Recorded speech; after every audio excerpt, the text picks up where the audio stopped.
Hi Capricorn, this is Jav. Welcome pa sa ating channel. Ito ay inyong daily gabay tarot reading. Kung naka-resonate kayo, comment down. Kung hindi kayo naka-resonate, ibigay niyo po sa iba kasi general reading po ito.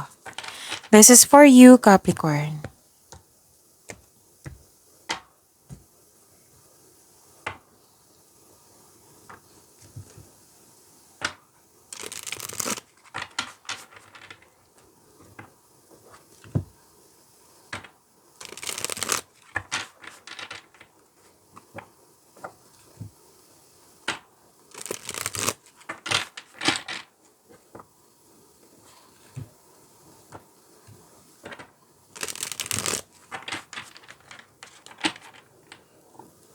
Para po ito sa inyo, Capricorn.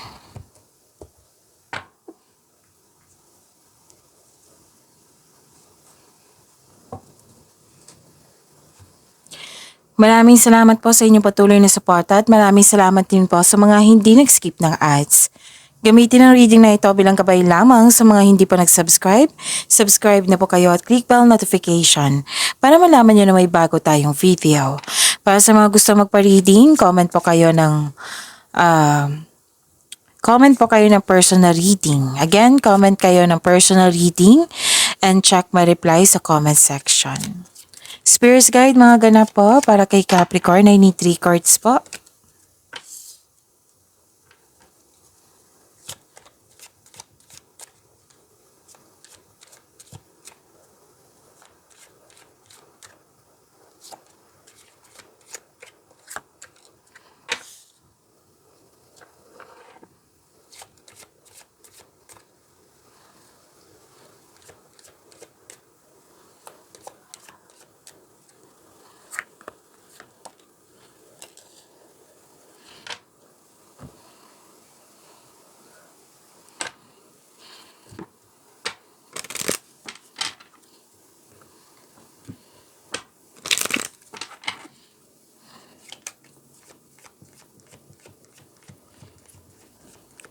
Spirits Guide, message po para kay Capricorn ay need 2 cards po.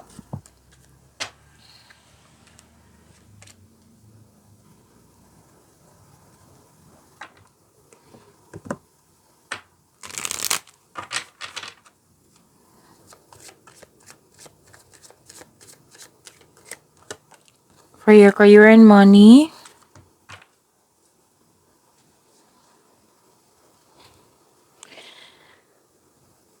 Capricorn, worried ka dito, malungkot kayo dahil sa loss of connection, loss of things or loss of opportunity. May career stability dito, so claim nyo po. May binigay sa inyo na project or property. It might be property kasi na banggit ko. Pero ang ibig sabihin is project or opportunity na bibigyan mo siya ng long-term plans. At may parating na malaking pera or dumating na or makaka-receive kayo ng importanteng news or information at malalaman mo din yung totoong intensyon ng isang tao sa iyo. Emotions are running high. Ay, wow. Your hard work is paying off. And this is new in Capricorn. See that? And this is perfect fit. Finding the right path that fit with the soul, the ideal job. You're meant to be here. So, yun, may ideal job dito. Pwedeng change career to na you're meant to be here. So, finding the right path. Okay, so yun.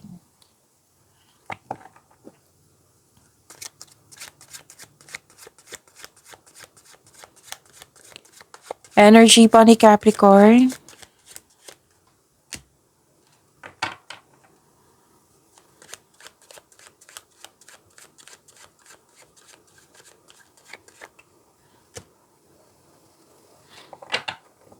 Kung may narinig kayo or may nakita kayong repeating message, meaning to say, pinupush ng cards niyo yan.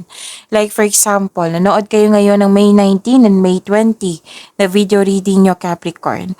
Tapos may May napansin kayo na repeating message. Yan po yung pinupush ng cards nyo na kailangan yung bigyan ng atensyon, solusyon at aksyon kung maaari po. So, ano yung energy ni Capricorn?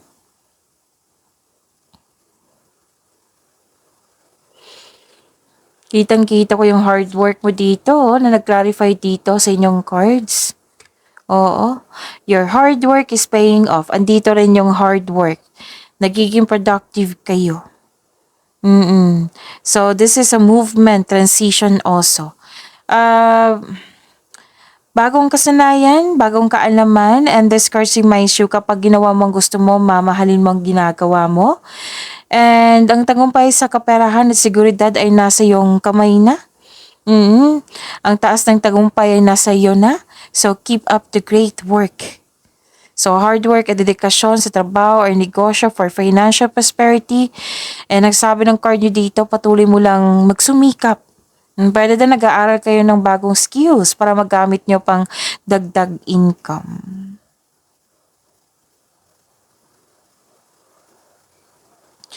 At ma-overcome mo yung mga challenges. Yes, overcoming obstacles to. Maging matatag ka sa sandaling ito dahil ma-overcome mo yung struggles mo or challenges. And this card asks you na harapin mo yung fears, struggles, or challenges kaysa iwasan mo ito. Okay, so you don't know your own strength until it is tested. So yun, harapin mo yung mga fears or struggle. At huwag kayong mag-alala kasi ang sabi naman dito na ma-overcome niyo po ito.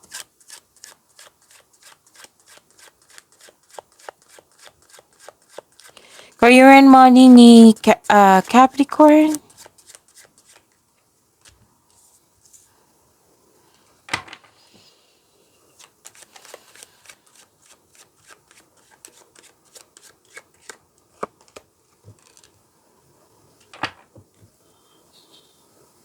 So, sa career and money niyo po. Nakikita ko dito na nagkaroon po ng disappointment or you are feeling empty kasi may kasamahan kayo dyan na toxic. Oo, so kung pwede po daw, umiwas na lang po sa kanya.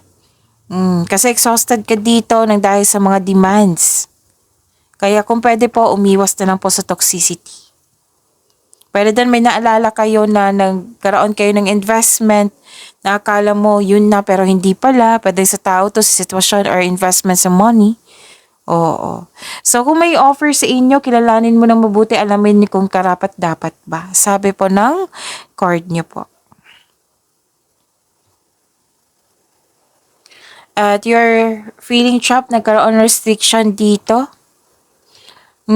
Parang naapektuhan ka dito sa toxicity eh.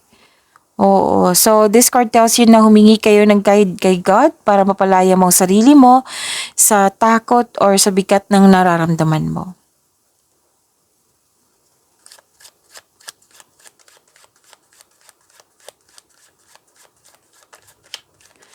Love life, self-love, partnership, and romance ni Capricorn.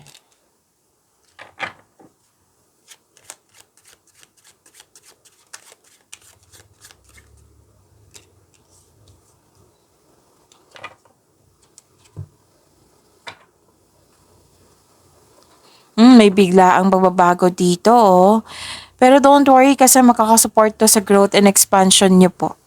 This is bigla ang parating sa inyong relasyon or sa connection mo sa isang tao. Pwede sa personal life niyo, sa inyong sarili.